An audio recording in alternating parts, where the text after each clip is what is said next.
everybody who isn't here can watch it later.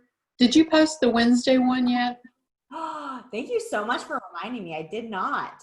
Susan, you're so on it. I'm going to actually post it right now when Rob's going through this, and I'll tag you in it. All right. So now I'm sharing the screen. Let's get ready to rock and roll. Rob's here joining us too. All right, let's go. You ready for a good mindset presentation? Get everybody's mind right for the rest of the week. All right. I'm going to go ahead and mute everybody. And if you have questions, just feel free to hop in there and ask. I got a really good one for you guys today. All right. So today we're talking about your next level vision. As always, this is interactive, play full out. If you have a question, speak up. So there are two voices that are going on in your head at all times. One is a lower level, fear-based voice. The other one is a higher level, purpose-based, conscious voice. And you get to choose which one you listen to more as you become more aware that that's even happening. So every decision that you make comes from one of those two places, either fear or purpose. Most of us operate out of fear. So sometimes it's hard to pinpoint what our big mission is in life because we've had years of subconscious fear-based programming that's clouded our view. So we're going to talk more about that. So lower level process thinking. This is basically like the reptilian evolutionary part of our brain. It's located closest to the spine, so it's reactive. We hear a loud noise. We're in traffic. Somebody starts to swerve into our lane. That's the part of our brain that gets stimulated right there. So that part of the brain has a head start over our higher level thinking process. So the lower level part of the brain is still wired to us of thinking that we're going to get eaten by a saber-toothed tiger. Right? That's still that same part of our brain is operating. So that's the first thing that happens when we're making decisions, is that part of the brain gets stimulated first. Whereas our higher level thinking takes place in the frontal cortex of our brain. So that's where the decision-making process are based, and it's further away from the spinal column. So it reaches our nervous system a little more slowly. So just know that the fear-based voice has a head start over the purpose-based voice. So that's where we have to stop and just think for a second before we react, before we make decisions. So again, most decisions we make come from the place of fear. So you get to choose which voice you listen to more as you become more aware of it. The fear-based or the higher conscious level voice base. So just be aware of this, again, that the fear-based voice is always going to have the head start. So just think, give yourself, even if it's just a couple seconds of thinking before you react. It's huge. So most people live from the fear-based voice of surviving. And the truth is this is a mental state. So the chances of us being eaten by a tiger are pretty small. Would everyone agree with that? So just to give you an example on this, I mean, you guys know my history. When I first got out of prison, I was living with my parents. As things happened that were outside of my control, my anxiety would really like freak me out. And my stepdad would tell me, he'd be like, look, chill. It's not like something's going to eat you. And my mom's just hopping on the call now. I was just talking about how that mental state that Homer would tell me that nothing's going to eat me, right? So it's that same part of our brain works thinking that way, that we create these stories in our mind of all these what if scenarios, and it becomes very real to us. We feel those things when in all reality, it's just a story. It's just a story. So our imagination can really run wild with that and know that it's tapping into a part of the brain that thinks about in the same way of you about to be eaten by something. And so this is where people's fear of public speaking comes in. people's fear of failure, people's fear of being judged. So you get to choose which voice you listen to. And the more you become aware that those things are happening, the better decisions you'll ultimately be able to make, the more informed decisions you'll be able to make. So your next level vision, focus on coming from a place of purpose, coming from a place of higher level consciousness. So when you feel that fear-based voice coming up, allow it, recognize it, but don't allow your decisions to be made from that place. So an example of this is whenever I hired one of my very first coaches, and Sonia and Luis know, Bedros was one of my first coaches. And I just reached a point where I was stuck. I had hit a wall and I was not able to make any further progress on my own. So I sought out the help of a coach, somebody that had already done what I wanted to do. And I went and I met with that person. And when they made me the offer to get on board with the program, it was just like, I couldn't comprehend. Like it was more money than I had, and I didn't know how I could do it. And so I was operating out of fear at that moment, but I did it, took the action anyway, because my focus was on my ultimate next level vision of what I wanted for myself, of what I wanted in the way of being able to help other people on a higher level. So I did it, and that opened up a whole new world as far as what was possible.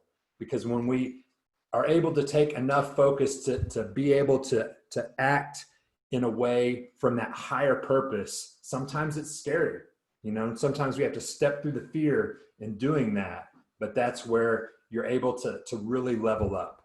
So developing your vision from a place of purpose and higher thinking. So this is an exercise where on this, you kind of can imagine, the universe or your higher power or the 80-year-old wise sage version of yourself is like writing out a Hollywood blockbuster of your life. What is that? What is that vision for you? Where do you ultimately want to be? What would that future you want for your life be? What does it look like? What does it feel like? What's going on? Who are you hanging around with? And so another thing I wanted to throw in there for you guys is, thinking about what the most optimized version of yourself would look like on every level, and then practicing what's called a zero-based thinking. So an example of that would be if you were to say, okay, knowing what I know now, would I still be in the situation that I'm in? Would I be doing the work that I'm doing? Would I be hanging around with the people that I'm hanging around with? Would I be in the relationship that I'm in currently? So these are all things just to take into account just as an exercise, because sometimes we just I've got the example in there of think about people that are in abusive relationships. And you have a talk, I don't know if you guys have ever done this, had a talk with somebody that was in an abusive relationship and you're like, man, I really broke through, and they're done with that. And then you see them get back with that person and you're like, oh my God, like what are they doing? But the deal is sometimes people get so used to that abuse, they get comfortable with it. And so that is the normal for them. And so doing something outside of that is more scary to them than them staying in the current situation. Does that make sense to you guys? So by practicing this zero-based thinking and thinking, knowing what I know now, would I do this again? Would I do something differently? Would I be in a different line of work? Would I hang around a different group of people? Would I be in a different relationship? Those are all just things to think about, because sometimes we can be so deep in the situation that just has been for so long that we don't think about those things. So I just want to give some nuggets to you guys to think about. Deep stuff. So what is that higher level vision for you? What obstacles will you have to overcome in this story? What obstacles will you have to overcome to get to that most optimized version of yourself? Who are you hanging around? What are you going to have to overcome? What's going to drive and inspire you through those hard times? Through those times when things come in your path that want to take you away from what you ultimately want for yourself. And how are you currently not acting in accordance with that vision for you? So your ultimate vision, maybe that means you do some things differently. Maybe that means you no longer are having some people in your life. So you have to decide that. And that's what those questions are for, to get you to really think about what it is you want, and is the things that are in your life right now lined up with what you ultimately want. And what will you change moving forward? Like knowing those things, taking those things into account. What do you need to change moving forward? Because there will always adversity, roadblocks, limitations, limiting beliefs. Ourselves, we are our biggest roadblock, because perception is reality. Whatever we believe, that is real to us. It's like the example of two different people can see the exact same thing happen, yet two people can have two completely different stories of what they just saw. You know, an example was, I can't remember where I heard it, was two different like shoe salesmen. They sent this shoe salesman to this country, and he calls the boss back. It's like, what are you doing? Why did you send me here? People don't even wear shoes here. Like, this is like, what are you doing? And then another salesman goes to that same place and is like, boss, like, we need to revamp everything. Nobody has shoes here. Oh my God. So the two people, they saw the same thing, but one saw limitations, limiting beliefs. The other one saw big opportunity. So just know, let that be in your mind. Your perception is your reality. Okay. So go deeper. What's going to really drive and inspire you through those hard times? What'll drive you through that fear-based mindset? And how will you not act in accordance? How are you not acting in accordance with your vision currently? What activities are you doing that aren't aligned with your why? So group activity, I'm just going to call on some people here. So Adam, what is your next level vision? Well, I have a new kid on the way, and I'm going to be father to 3 kids, and I want to be healthy and successful in business so I can take care of them and be around for a long time. Awesome. I love it. Susan, what will drive and inspire you through hard times? Oh, I guess just looking at where I am now and being proud of the fact that I've accomplished what I've accomplished. Love it. Dusty, what will drive you through the fear mindset? Go ahead and unmute yourself. Hey, Rob. Dusty, what will drive you through the fear-based mindset? Just stopping to look at, you know, what is real.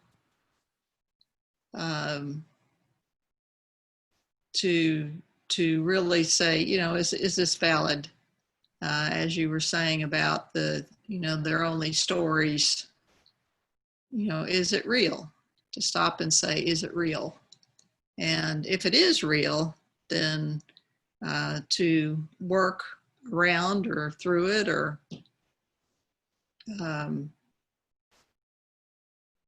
can't quite put it into words. I got you.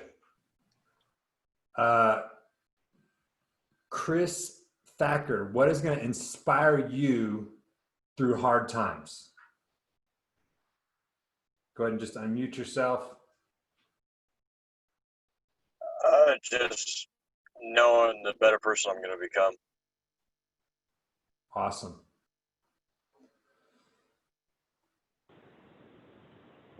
Mickey, what are some big lessons that you've learned here through this process?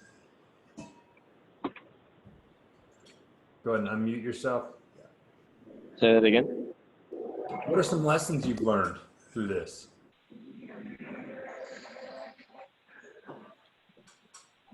Oh, I don't know. Probably just I always pay attention to the past. That keeps me going to the future, seeing the dumb stuff I do in the past, and it probably projects me to go better in the future.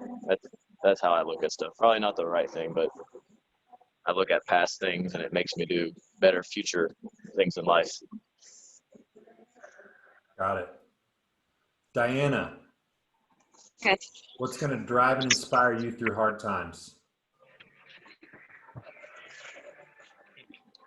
I don't know. I'm trying to be more positive. That's really the mentality I'm trying to keep. Like, I'm not trying to look too ahead either. Trying to stay present as well. Say that one more time. I'm not trying to look too ahead into the future because you don't know what can happen. I'm trying to stay more present now. Stay positive. You're trying to, or you're going to? Going to, yeah. Awesome. Love it. All right, Michael Day, what is going to inspire you through hard times? Well, I think the biggest thing that inspires me through hard times is knowing that every moment is precious, and you just know that my faith in God and the gifts that I get from my Lord just allows me to get through those hard times. Encouragement and strength and friendships and relationships and all those things also help get over those hard times because it's about relationships, and I wouldn't be a very godly person if I wasn't about relationships, but that's my driver. That gets me to the next day because our days aren't promised, but they can be guaranteed, at least for a great end. But anyway, thanks. Powerful, Michael. Appreciate it.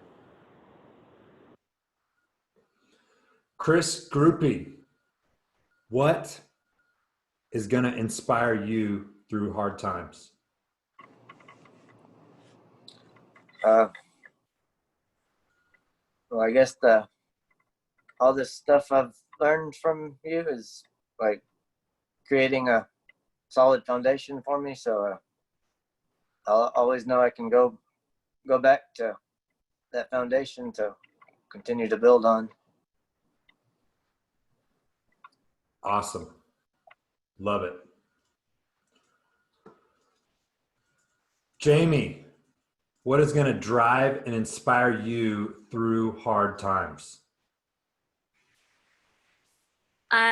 Keeping my mindset on what my goal is, and of course my family, my kids, my husband are my biggest motivators and cheerleaders, so just kind of keeping my head in the right place, and they definitely help me do that.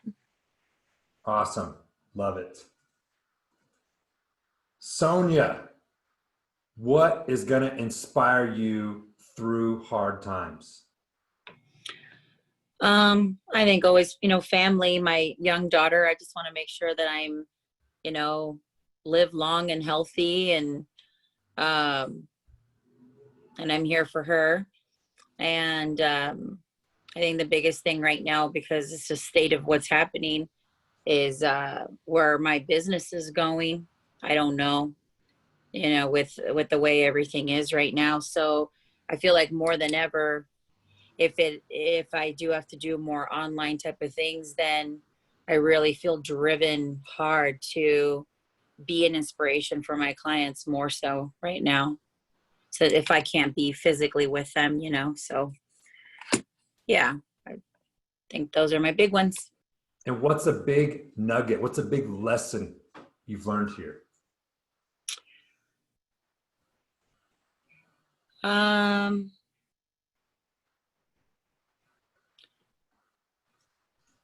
I don't know, just it's like I know it, but I think more it's been ingrained. Consistency just really is what matters, just being consistent with everything. Yeah, having a routine and just sticking with it.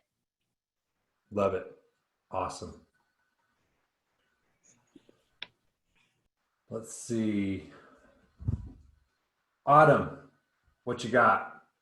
What is your next level vision? Hey, my next level vision is just being the healthiest version of myself so that I can, be like the example for my little kids. Like I have 2 little ones, and I've learned, just through these last, I think I'm in my 4th week with you guys. Like my 2-year-old, she looks up to me and she does everything that I do. She wants to eat the healthy food with me, and she wants to do burpees with me in the living room, so like it's my vision is like evolving, because even as I started, she didn't quite do those things to that level, but now she does. And so like, because she sees me making those steps in the right direction, so like she's doing them with me. So my vision is just continue doing that, to be the example for my kids, be the best mom I can be, the best wife, best business owner, and so that's it. Just being the most healthy that I can be, physically, mentally, emotionally. Love it. Joe, what will you change moving forward? Oh man, what will I change? So when you were talking about the 2 voices, I was reminded of this Native American proverb that this uncle is telling or grandfather is telling his grandson about these 2 wolves in us all that fight all the time, constantly in battle. And the grandson asks which wolf wins, and one wolf represents the negativity, the fear-based, the evil, and then the other wolf represents the light, the good, the vision, like you're talking about. And when the grandson says, well, which wolf wins, the grandfather says the one that you feed. And so I think moving forward, I need to be more aware of each moment, that I'm not merely making a decision in that moment to listen to the fear or the vision, but rather like I'm strengthening that fear or that vision by my decision. So I think I need to adjust my mindset to realize that every decision is not in and of itself, but impacts future decisions as well. Love it, dude. Very powerful. That is awesome. All right, did I hit everybody? I think, let me see. Jessica, did I already call on you? I don't think I did. Jessica, what will drive you through the fear mindset? Go ahead and unmute yourself.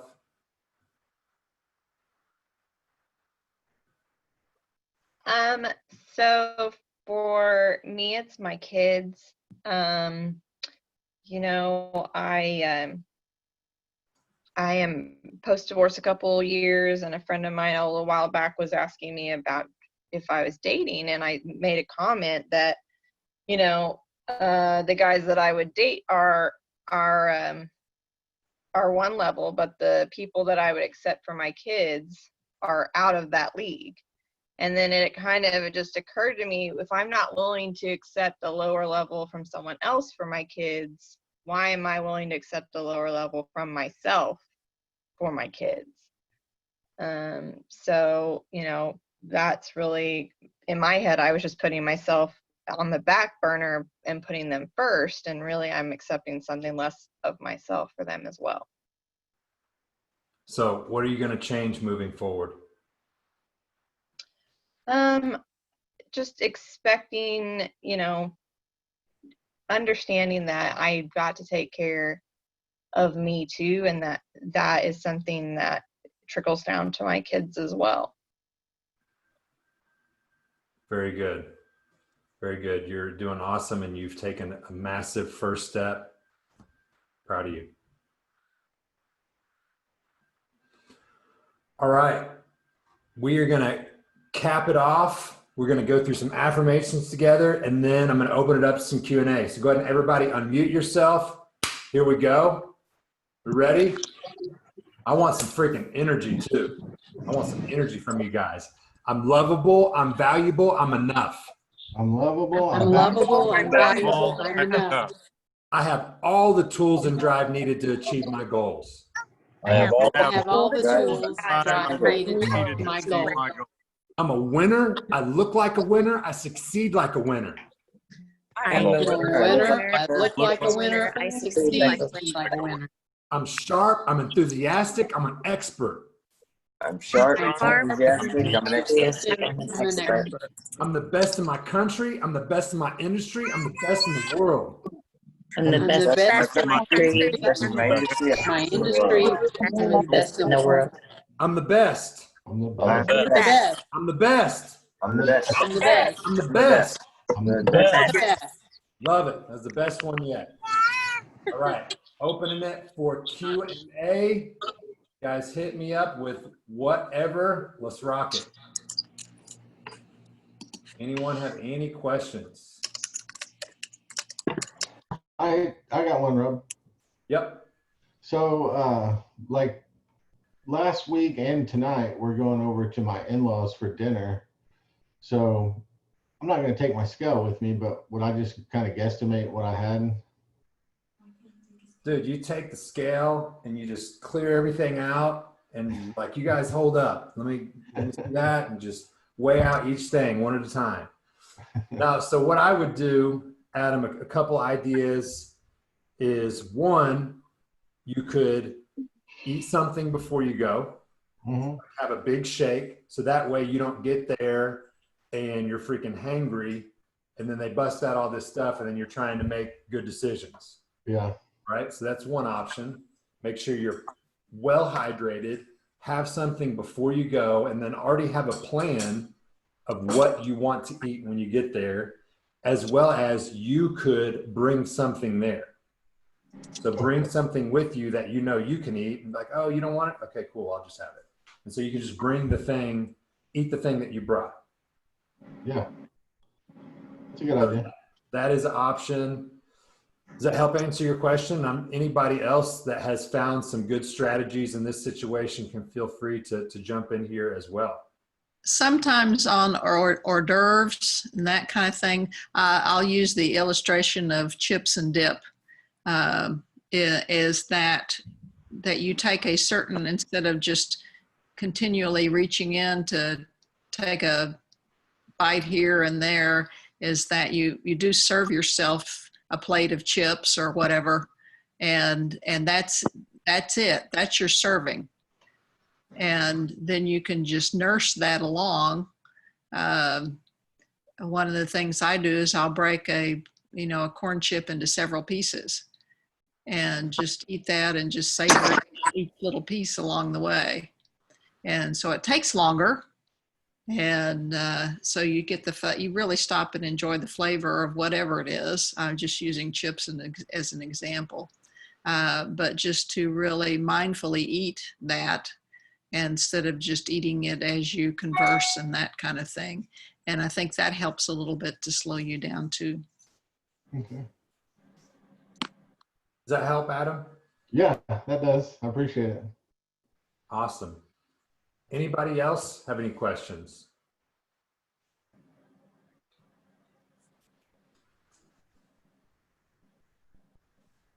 I don't have a question, but I do have a little feedback on that. Something that my husband does. It's always helpful for him. Yeah. That for potluck style stuff or like big family dinners where everybody brings a little something, he will always contribute like healthy dishes to encourage, of course, our extended family to eat healthy, but also so he has options at the potluck as well that he can eat. Love that. Anyone else have anything?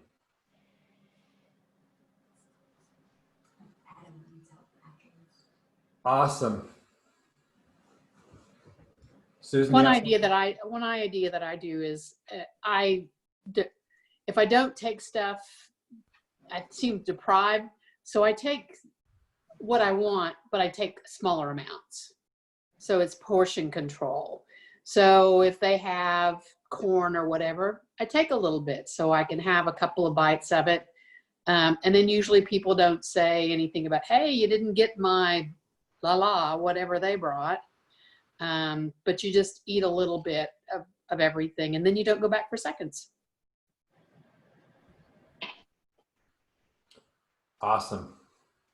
Okay, guys, so I have an announcement. So it's not really an announcement, it's just housekeeping. So like whenever you guys are on the app and you guys do an activity, like for example, today you did the coaching call, make sure you have it checked off. So push the button and it turns red and there's a check mark on there.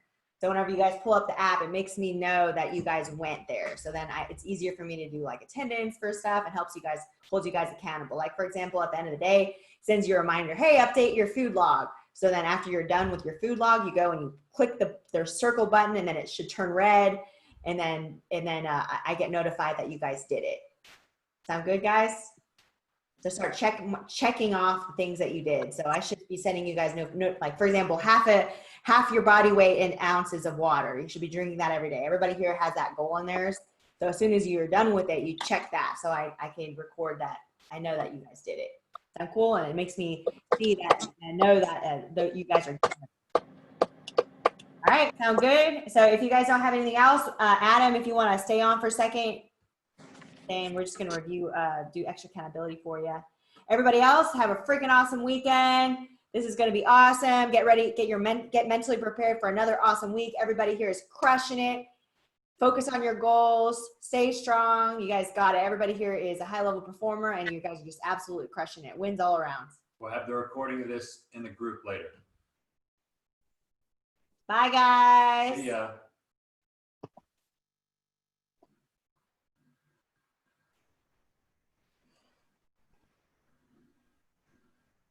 All right, Adam, what's going on? Not much. How are y'all doing? Doing good. We're just checking in on you. How was your, let me stop the recording here so our conversation. Okay.